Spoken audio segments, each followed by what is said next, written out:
Hello friends, मैं हाजिर हूँ हमारी कहानी का आगे का भाग लेकर। शिल्पा ने राजेश से कहा, मैं जानती हूँ हम वो सब बातें भुलाने के लिए यहाँ आए थे, पर यहाँ आने के बाद कुछ ऐसा हुआ जिसे देखकर मैं और अचंभे में आ गई हूँ। मैंने तुम्हें कल कुछ तस्वीरें भेजी थी, तुमने वो देखी? राजेश ने कहा, नहीं मैंने अभी कुछ नहीं देखा, तुम बताओ तो आखिर बात क्या है। शिल्पा ने कहा, जिस नीम के पेड़ का फ़ोटो हमारी वाणी ने बनाया था, कल हम लोग एक जगह गए, वहाँ मैंने सेम वही पेड़ देखा। राजेश ने कहा, शिल्पा तुम कैसी बातें कर रही हो, एक जैसे बहुत सारे पेड़ होते हैं, क्या ये वही पेड़ है? तुम इतने दावे के साथ कैसे कह सकती हो? शिल्पा ने कहा, अरे तुम मेरी बात सुन क्यों नहीं रहे हो? मैं कल उस पेड़ की कुछ तस्वीरें लेकर आई थी और मैंने वो तस्वीरें तुम्हें भेजी हैं, तुम एक बार ज़रा उन तस्वीरों को देखो। और जो बानी ने तस्वीरें बनाई थी वो तस्वीरें भी मैंने संभाल कर हमारे रूम में रखी हैं, एक बार ज़रा तुम उन तस्वीरों को देखो, तुम अपने आप समझ जाओगे और उसके बाद मैं तुम्हें आगे की बात बताती हूँ।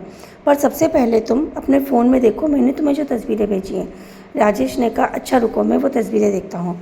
राजेश ने अपने फ़ोन में जाकर देखा। उसके बाद शिल्पा से कहा, शिल्पा तुमने मुझे जो तस्वीरें भेजी हैं वो तो ब्लैंक हैं, उनमें कोई इमेजेस है ही नहीं।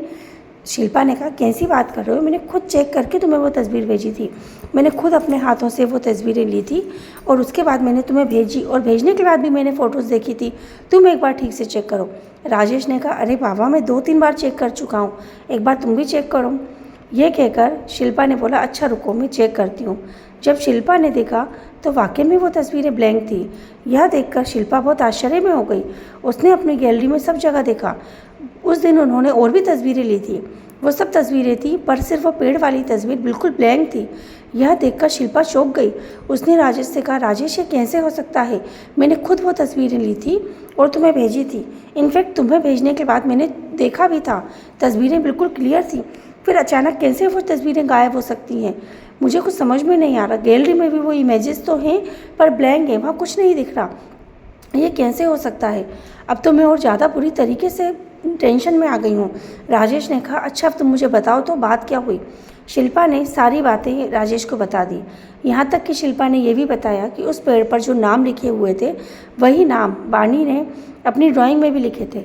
और उस नाम के बारे में जब उसने अपनी माँ से पूछा तो उसकी माँ ने कहा कि ये नाम तो रागिनी के थे। अब ये रागिनी के नाम वाली लड़की ही थी या कोई और क्या गुत्थी है जो सुलझ ही नहीं रही। राजेश ने कहा, शिल्पा तुम टेंशन मत लो, एक काम करता हूँ, मैंने भी ऑफिस से 2-3 दिन के लिए छुट्टी ली है, मैं कुछ दिनों के लिए रामपुर आ जाता हूँ, 1-2 दिन मैं वहाँ रहूँगा, हम घूमेंगे फिरेंगे और हम इसके बारे में जांच पड़ताल भी करेंगे और उसके बाद मैं तुम्हें और बच्चों को लेकर वापस आ जाऊँगा। और वैसे भी जब से तुम लोग गए हो मेरा यहाँ मन ही नहीं लग रहा, तो तुम अब आराम से वहाँ रहो और इस बारे में अब तुम किसी से ज़्यादा बात मत करो, मैं आता हूँ। शिल्पा ने कहा, हाँ यही ठीक रहेगा, तुम्हारे यहाँ आने से बच्चों का भी मन बहल जाएगा और मुझे भी अच्छा लगेगा। और वैसे भी मैं पता नहीं क्यों बहुत ज़्यादा परेशान हो गई हूँ, अब मैं सोचती हूँ इस गुत्थी को पूरी तरह से क्लियर कर कर ही मैं यहाँ से आऊँ।